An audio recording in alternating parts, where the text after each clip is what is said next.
Genetic modified organisms, GMOs, are a part of the seed industry. We see them in most of our corn and soybean seeds, and this module is going to deal with GMOs and the controversies that are associated with them. We are going to cover 4 topics in this module. First off, what is a GMO? Give a brief definition of what a GMO is and where it's used.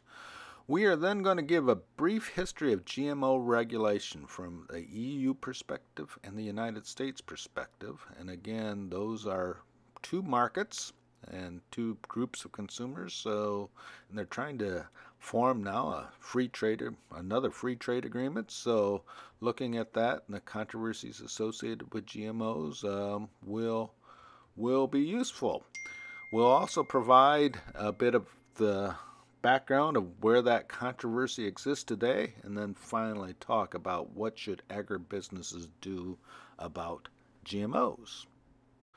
So a GMO is a plant, corn plant, soybean plant, but a plant that contains a gene of genetic material. So in its DNA is a gene that comes from another plant or organism.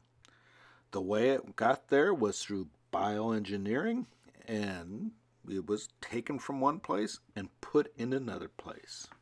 Some of the words you see related to GMOs are listed there at the bottom. It's bioengineering, and it involves recombinant DNA.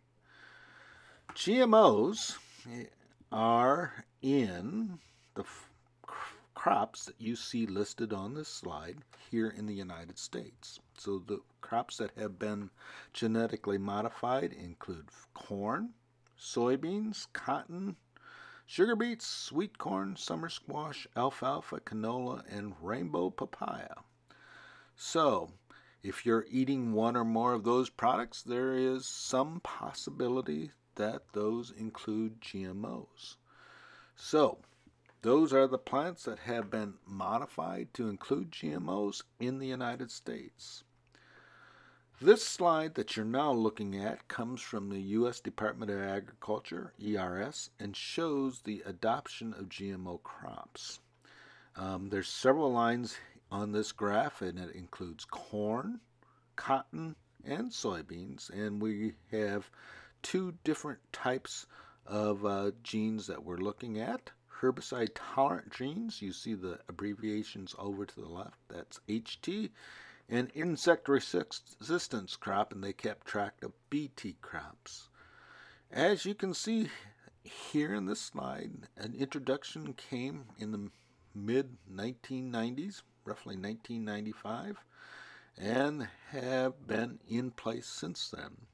If you look at the top one, HT soybeans, which would be herbicide-tolerant soybeans, you can see that adoption grew over that period such that now over 90% of the soybeans in the United States are GMOs.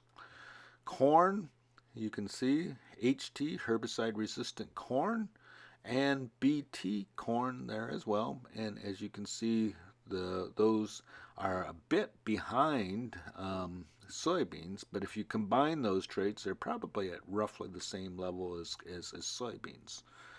In the United States, if you see a corn and soybean field sitting out there, there's about over a 90% chance that it is a GMO.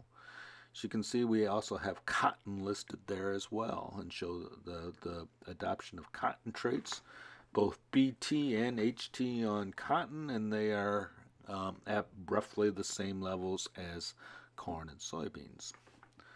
Those traits, again, are produced by our big 6 seed firms, or our big 6 life science firms, if you prefer, and that would include Monsanto, BASF, Dow, Syngenta, DuPont, and Bayer. So all of those traits are part or are owned and produced by these 6 life science firms. We are now going to turn to the regulatory environment of GMOs, and we're going to look at that from the US and EU perspective. We're taking that perspective for a couple of reasons. One is the US and EU are obviously very large markets for agricultural products, so they're important in that sense as well. And the second reason is because right now there is a transatlantic trade and investment partnership agreement on the table. That TIP, TTIP as its acronym has been named, is still on the works. Whether or not it will be concluded is an open question. Whether it can pass Congress or whether the Trump administration is willing to put it forward is a good question. But again, this is a potential free trade agreement between the U.S. and the EU, and one of the major central parts of that discussion is what to do with GMOs. So GMOs, agriculture is a central part of that. Other parts of that are intellectual property rights in general. So GMOs play a large role in free trade agreements that are being negotiated or tabled or wherever they're at currently. All right, we have two very different regulatory environments between the U.S. and EU relative to GMOs. In the U.S., and this slide shows the U.S. regulatory environment here, there are actually three agencies that look at GMOs.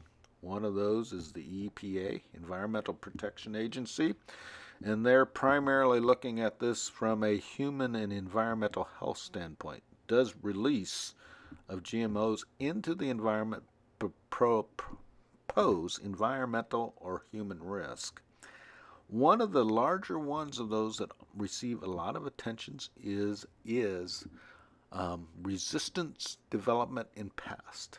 So, for example, if we introduce a herbicide-tolerant GMO, over time, do the weeds in the field develop resistance to the herbicide that is sprayed on those fields? So that's one of the things that they look at. USDA is involved in the transportation and planting of that crop, regulation of the transportation and planting of that crop. And the FDA looks at it from a nutrition content of GMOs. Does the GMO introduce nutrition concerns? So those are the three agencies, and to get approval for a GMO, you would largely have to go through those three agencies. And there is no food labeling. Bottom here, there is no food labeling of GMOs required at the United States. In the United States, a GMO-produced food versus a non-GMO produced food, corn, for example, corn that's produced with GMO versus non-GMO, is viewed as being functionally equivalent. So they don't have to have any sort of labeling. The EU regulatory environment may actually look simpler than the United States. EU has a European Food Safety Authority, and they would be looking at all the human and environmental risk. There are a number of caveats to that. Each country could also have their own input into those GMOs, but it's one agency, and there is food labeling required. So if you want to market, produce, sell a GMO in the EU, you would have to get approval from the European Food Safety Authority. Our first reading, entitled "The Regulation of GMOs in Europe and the United States," discusses the differences in regulatory environment across the United States, and I'm going to summarize that a bit now following this, but please do read this paper. It's a 40-page paper, but it does give a pretty good feel for the regulatory environments. It's pretty well written. It's a 2001 paper, and it does emphasize the impacts of culture and other interest on those GMO decisions. So let's go through a brief history of regulation in the EU and US related to the GMOs. First bullet point here, in the early 1980s, early 1990s, U.S. government supported the introduction of GMOs, and this is a point made in their reading, and one that I would agree with. The U.S. government was supportive. They saw this as a new technology, a way to increase production, lower cost, and so therefore it was a good thing. Opposition to GMOs began roughly in the 1990s, and that opposition in the United States occurred because of the awareness of European concerns, and also because consumer groups and environmental groups in the United States also began to voice concerns about GMOs. The EU and the U.S., and we'll see this a number of times, have adopted, relative to GMOs, a different regulatory principle.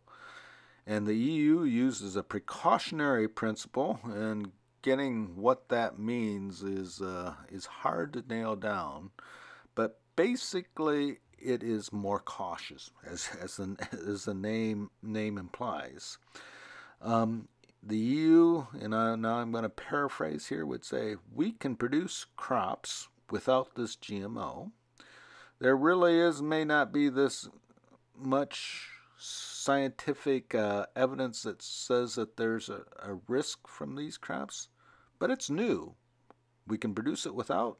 Why are we introducing this technology when we can do it without GMOs? The U.S. would regulatory principle would be different. It would say that we have to have evidence that there's a harm caused by this GMO. We can identify a harm, we will prevent it from being introduced. The issue, all right, so if you take it from the U.S. perspective and the EU perspective, there's two different types of errors that can be introduced. EU is going to be precautionary, so if the GMO has benefits, EU will forego those much longer than the United States. On the other hand, in the United States, if there are harms that aren't identified that come to the front, U.S. are more likely to adopt those. As a result of those different principles, by the early 2000s, U.S. had approved many more products than had the EU. In 2003, remember the WTO? We talked about this, World Trade Organization. Yes, we have this agreement amongst the countries that we're not going to put trade barriers on. In 2003, U.S., Canada, Argentina, think about that. We've talked about this before. What do those three companies do? They produce a lot of grain. They are major exporters of grain. Brought a WTO case against the EU due to the slowness of approvals of GMOs. Essentially, what those countries argued was that EU's regulations were a trade barrier, and they were put in place to be a trade barrier. That there's nothing wrong with these GMOs. EU is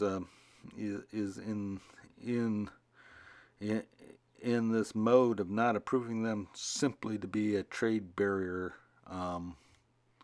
case. That there isn't anything about these GMOs that are different, so why are we regulating them in such a way to put U.S., Canada, and Argentina products at a disadvantage relative to EU products? The EU lost that case, but has not settled that case yet. So that's still sort of in the works. We're sort of negotiating around here how things come into play, but EU did lose that case. So let's try and summarize here. Again, what is the major difference between the EU and U.S. regulatory environment? I have pulled this paragraph from the article that you see listed there at the bottom, but they list, and I'm going to take they list 4 reasons, 4 differences between EU and US. We will take those, and then on the next slide I'll even summarize this more. But first, EU uses precautionary principle, and that precautionary principle can involve non-scientific evidence, particularly when our scientific understanding is incomplete. Look at this word here. Scientific understanding is incomplete, or when there is not a consensus of the nature of the threat. That line is in there. That's every case. I mean, science is never complete, and there will never be a consensus, and consensus can change over time. Second, the EU approval process is not based on scientific evidence alone, but considers scope for non-scientific factors such as societal, economic tradition, ethical, and environmental factors in all risk management decisions. Not to argue whether that's good or bad, but you add those elements into a world economy where you're concerned about free trade, those are going to clash. So, they will clash. Third, the EU grants consumers a greater right of information than is customary in the United States. In the United States, so far we have not required food labeling because the U.S. regulatory environment would say there's no functional difference, so why would we require food labeling? EU would be different than that.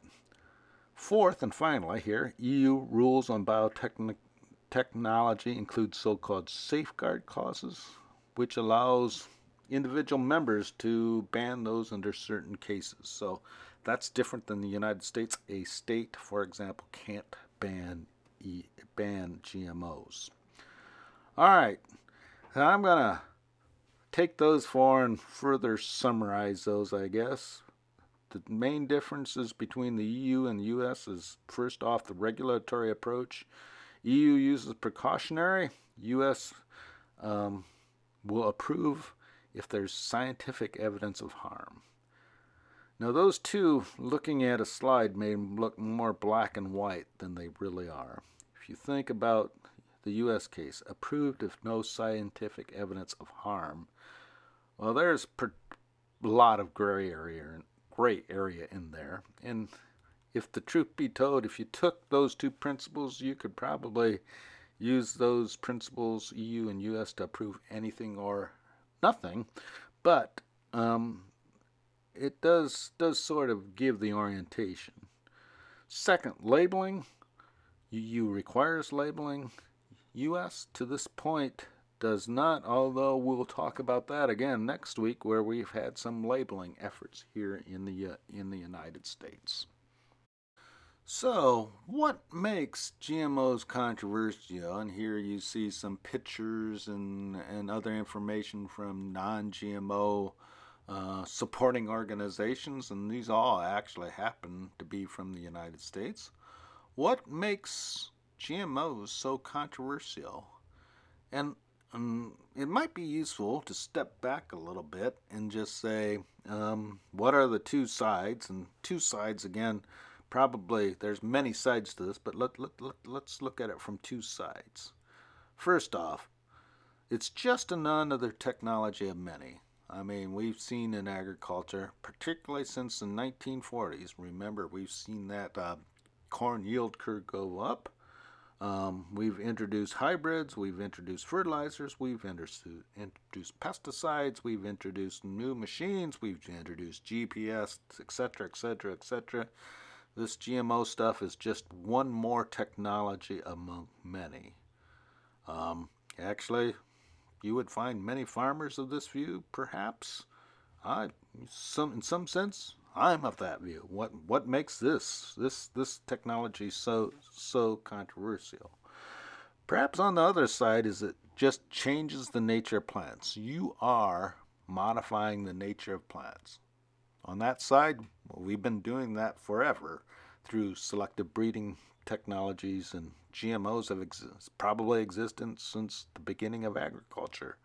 But probably they would argue what makes this different is that you're bioengineering it and taking something specifically from another organization and putting it in the plant itself, or whatever you're bioengineering.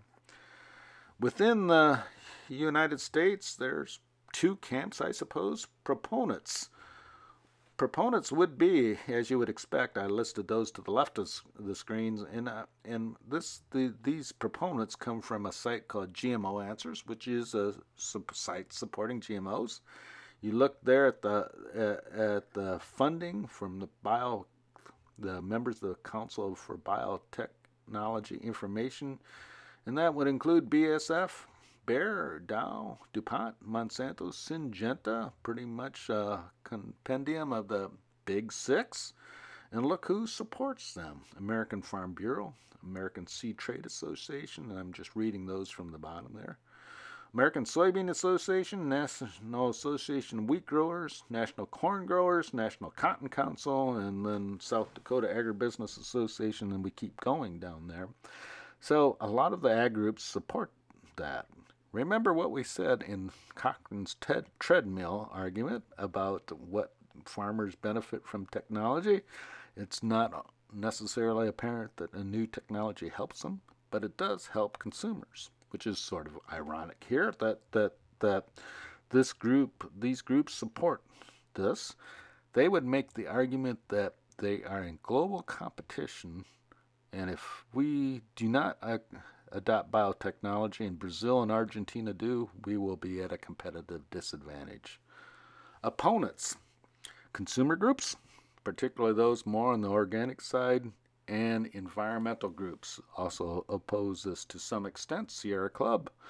We read, remember back when we were looking at corn and soybean trade, we read some material from environmental groups that were concerned about agriculture, and agriculture often raises concerns among environmental groups.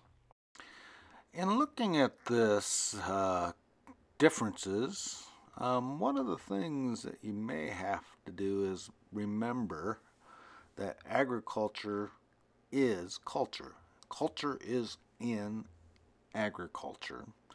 And this slide comes from the article that you see listed there below, or uses many of the items talked in there, European and American Views on Genetic Modified Foods. And here we note that Europeans have and we're contrasting the Europeans and the U.S. Europeans typically have a more skeptical view of GMOs than the United States. Well, why is that? And part of that may be the difference in cultures. And it's sort of interesting if you think about the United States, much of our culture does come from Europe, but there are differences. And many of those differences can be summarized on this slide. First, taking it from the European side of things. Europeans have a long history, much longer than the United States, in the agriculture, particularly in the Midwest, or you think about it here in the Midwest. Illinois wasn't really settled to the 1830s, 1840s, 1850s, so we have 150 years of history in agriculture compared to Europeans, which have millennia. If you look at Europeans, there are many cultural writers, etc., going back through history that put a value on nature as a liberating force. And now I'm taking that from that article, and they look at that from a well cared for pastoral community. Contrasted that to gardens in aristocratic centers, but there was very much of a value placed on pastoral communities. There were in Europe much more of awareness of technological dangers. That article would make an argument that came from the world wars. And if you look at Europe, there's much more differentiation in agriculture across the European continent. And it's probably more so not only the agriculture, but also the eating habits of various countries. Again, that all contributes to the culture. In the United States, this article would make the argument that agriculture was viewed as a conquest. First, we had to tame nature, and now we're in the mode of extracting as much as we can from the land. So, in the U.S., agriculture is a conquest over nature, whereas in Europe, it's more looked at as a liberating force. In the United States, if you look across the U.S., and again, this is arguable, but if you look at across the United States, the eating habits are very similar, whether you're in East Coast, Midwest, West Coast, and think about all the chain restaurants, the grocery stores. If you went in a grocery store in Chicago and did it in Atlanta, it would look very much the same. So we have very much more uniformity across the United States. Chain restaurants exist across the United States. So the two of us, two countries have very different attitudes, or you and the United States have very different attitudes towards nature and preserving our culture, if you will. So if you look at the United States, and look at the corn and soybean farms in the United States, they are part of a commercial agricultural system, and there's various critiques on that. And those critiques are made in Europe, and they're also made here. You can see those in a sort of the move back to natural processes in food, making it more natural. Know your farmer, excuse me. The organic movement, where we have organic foods without the production of pesticides and other things, in the slow food movement. We're getting away from fast processed foods and moving more to slow foods. All those are a critique of commercial agriculture, and that plays a role in the technologies that we use in agriculture, and GMO probably errs at the forefront of that. There's also sort of this corporate critique. People do not trust large corporations. Amongst those are those big six that do produce our biotechnology traits. You saw sort of all of those come together in Europe when the TTIP was first brought on board. And we have this Readings 2, which is an article from a German newspaper. Please take a look at it. It's very short. But they note that there are major differences over GM foods, and also there's the European farmers' fear of facing competitive disadvantages. And you can think about that. There is commercial ag, technology-oriented, big, in the United States and Brazil and Argentina, and that is a culture, big, corporate, industrial, whatever word you want to put on it, it is a culture, and European farmers may fear that culture, and European consumers may not want that culture. Moreover, the same can be said for the United States. There are consumers, groups that do not want commercial agriculture and are working to prevent its spread, if you will, of commercial agriculture. So, let's back up one more time and say, why is the EU more restrictive on GMOs than the United States?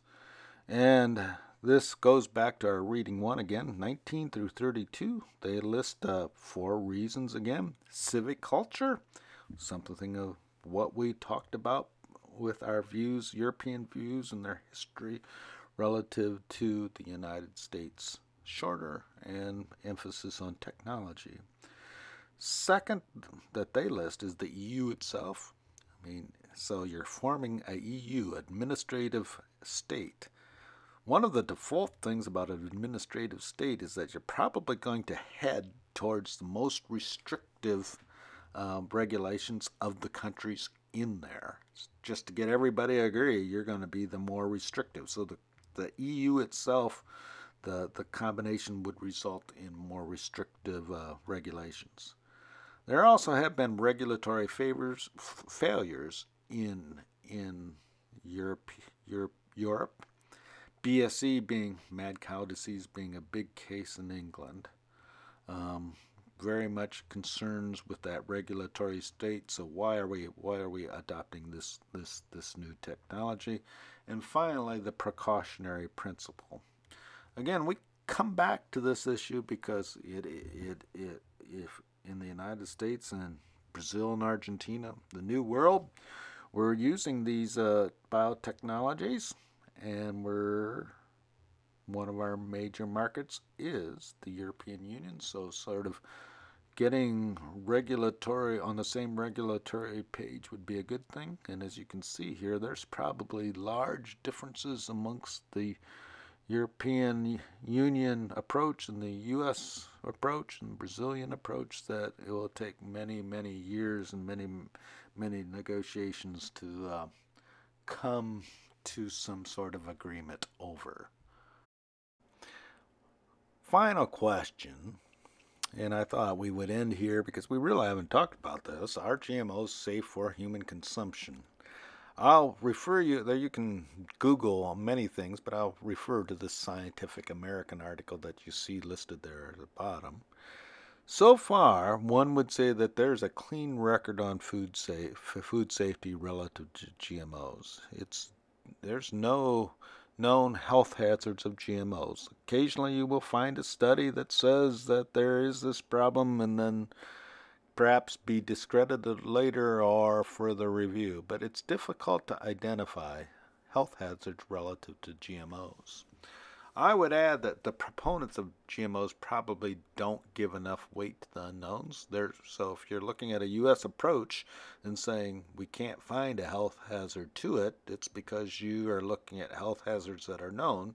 There may be unknown ones. So perhaps we don't give those enough consideration, or the proponents of those would not give those enough consideration. In any case, right now, you would say that the scientific evidence would support GMOs being safe for human consumption. So here's some thought questions which we will talk about in our class, and I guarantee you will show up on the exam as well.